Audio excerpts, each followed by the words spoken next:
Beh, siamo a gennaio, fa un po' freschino, però comunque c'è qualcosa che possiamo fare nel nostro orto, un po' raccogliere alcuni prodotti che ci sta regalando anche in questa stagione un po' freddina e poi soprattutto qualche piccolo accorgimento che possiamo mettere in campo per tenere il nostro terreno, il nostro orto controllato e soprattutto prepararci per la nuova stagione.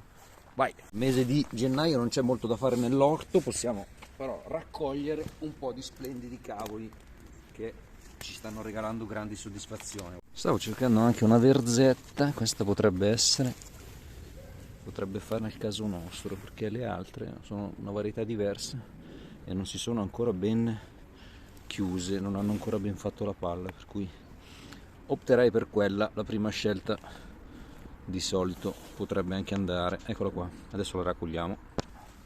Sì, non è enorme, ma dovrebbe bastare per gennaio, quindi le temperature sono abbastanza freddine. Diciamo che non abbiamo grandi produzioni, grandi cose da fare nel nostro orto. I cavoli ci regalano sempre grande soddisfazione. Questi sono i cavoli romani. Questo purtroppo deve aver preso un po' di qualche gelo un po' particolare che l'ha segnato.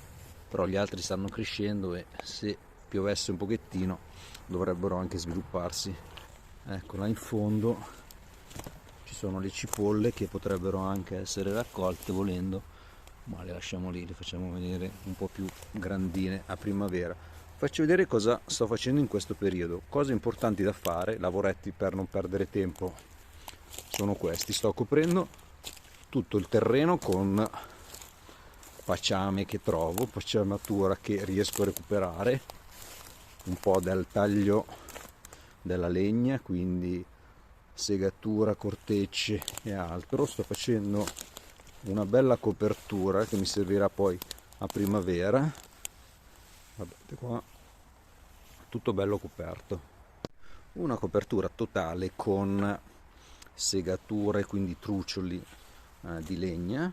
È stato tutto coperto. Questo mi serve uno per tenere coperto il terreno, evitare il gelo superficiale che possa danneggiare il suolo, e poi soprattutto mi sopprime tutte le erbe che dovessero mai manifestarsi e aver voglia di crescere anche in questo clima abbastanza freddino. Quindi protezione e copertura del terreno.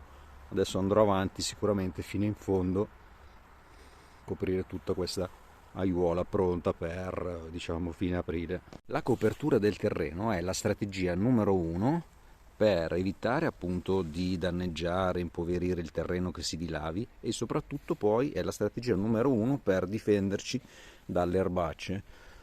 Questo tratto, che è tutto il camminamento, lo sto ricoprendo con delle bellissime cortecce che mi sono di risulta del taglio della legna. Sto piastrellando con queste cortecce fantastiche che sono un po' di noce, rubigna e altre, insomma, quello che viene fuori. E anche da questa parte poi ho ricoperto, questa è la nursery delle piante forestali, questi sono faggi. Torniamo al discorso qua: ricoprire il passaggio, quindi i camminamenti, è la strategia numero uno per non avere problemi di erbacci. Chiaramente le aiuole vanno gestite, ma per evitare problemi è sempre utile coprire anche i camminamenti. Come potete vedere il terreno ha una super pendenza, queste sono le zucche di Halloween avanzate che comunque faranno concime. Il terreno è in super pendenza, quindi è assolutamente terranzato in una maniera importante, ha una pendenza del 40%, 35-40%, quindi dove non riuscite a terrazzarlo per bene, adesso vado avanti qua velocemente. Questa zona qua è stato parte del progetto dell'anno scorso di creare una zona a fiori e devo dire che ci siamo riusciti abbastanza. Quest'anno il progetto, l'idea è quella di continuare.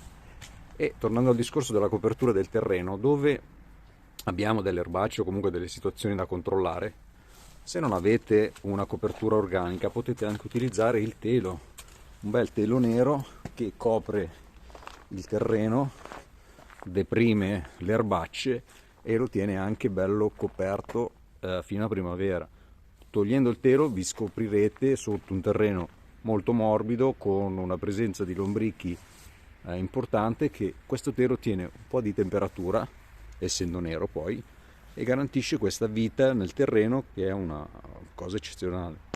Tutta questa zona qua l'anno scorso era un prato di gramigna, è stato tutto completamente bonificato e adesso ho fatto da questa parte di qui la zona dove viene coltivato, mentre qua in mezzo è il camminamento. Là in fondo ci ricongiungiamo con il camminamento di prima, infatti lì c'è un abbozzo di copertura con le cortecce, ma l'idea di proseguire. L'idea di proseguire è quanto più possibile integrare con una copertura anche verde con l'edera che mi faccia comunque da contenimento. Infatti ho dovuto ampliare questi inserendo dei nuovi tronchetti, perché a furia di aggiungere sostanze organiche eccetera il terreno è come se si alzasse. Anzi, diciamo proprio che l'utilizzo di sostanza organica, quindi il lavoro dei lombrichi, di tutti i funghi e i batteri che arieggiano e rendono più soffice il terreno, e l'aggiunta comunque di sostanza organica fanno aumentare il volume del terreno. Guardate lì, non so se si capisce dall'immagine, praticamente ci sono 3 o 4 tronchi che tengono la massicciata. Dovete considerare che prima dell'intervento tutto quel terreno lì non esisteva, si è formato aggiungendo sostanza organica, quindi la lavorazione che viene fatta anche qua, vedete, sono 2 o 3 tronchi che vanno a contenere la massicciata di terreno che si è creato lavorando, quindi senza aggiunta, senza apporto di nuovo terreno, ma semplicemente questo volume di terreno è aumentato per l'arieggiamento, la sostanza organica e il lavoro dei lombrichi.